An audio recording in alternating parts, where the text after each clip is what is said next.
사회기 가족교육 2부를 시작하겠습니다. 2부는 노인 정신질환자 가족에게 힘이 되는 팁입니다. 아주대의료원 정신건강의학과 손상준 교수님을 모시고 진행했던 Q&A 시간을 바탕으로 정리해보았습니다.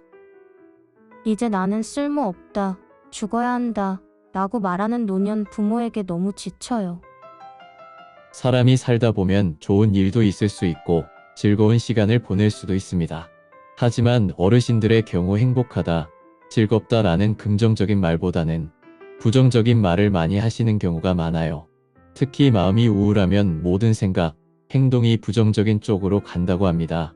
우울증 환자들의 경우 더 심할 수 있겠죠. 그러니 부정적인 말을 많이 하실 수 있습니다.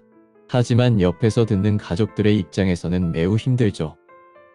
가족들이 도와줄 수 있는 부분은 잘 관찰하다가 좋아하는 것을 파악하고 피드백해주는 것이 좋아요. 우울한 것에 집중하기보다는 즐거운 느낌, 예전에 즐거웠던 기억 등 잃어버렸던 느낌을 떠올릴 수 있게 하는 거죠. 만약 갈비탕을 잘 드셨다 하면 나중에 기억하셨다가 갈비탕을 사다 드리는 거예요.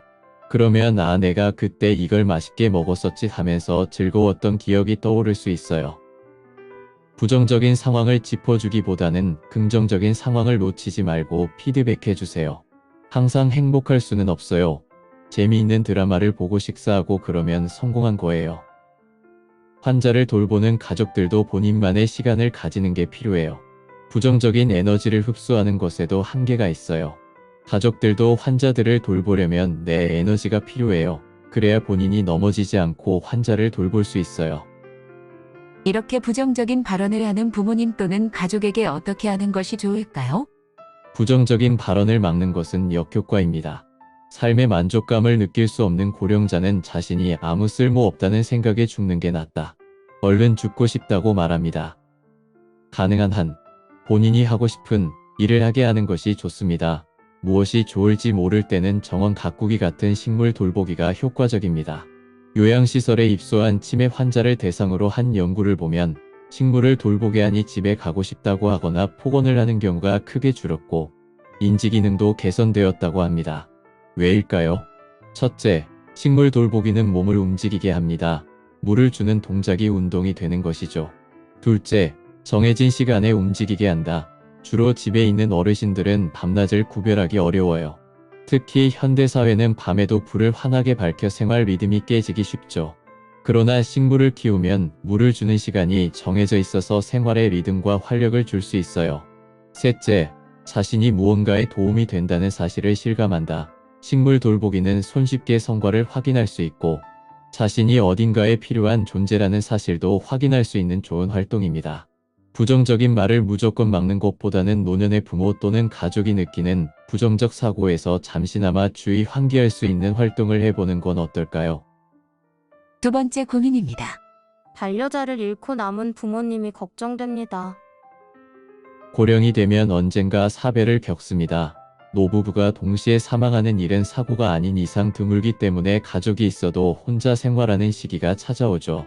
그런데 기억할 것이 있습니다. 사별 후 1년 이내, 특히 6개월 이내에 남겨진 고령자의 사망률이 40%나 상승합니다. 즉, 사별 후 1년간은 가족 혹은 지인들이 아무리 바빠도 자주 연락해 상황을 확인하는 것이 좋아요. 고령자의 우울은 그렇게 단순하지 않아요. 자주 초조한 상태가 됩니다. 젊을 때는 기분이 침울하면 몸도 무거워져서 움직이기 싫어요. 그러나 고령자는 초조해지면 안절부절 못하고 돌아다니곤 합니다. 건강하다고 착각하기 쉬운 것이죠. 그래서 자주 확인을 해야 합니다. 사별 이후 삶에 적응해 나가는 것에 너무 조급해하지 말고 일생생활을 유지하기 위한 노력들을 해나가는 것이 좋아요. 혼자서 지나치게 오랜 시간을 보내게 하는 것은 좋지 않으므로 가족이나 가까운 지인과 함께 슬픔을 나눈다거나 고인에 대한 이야기를 하는 것도 좋은 방법입니다.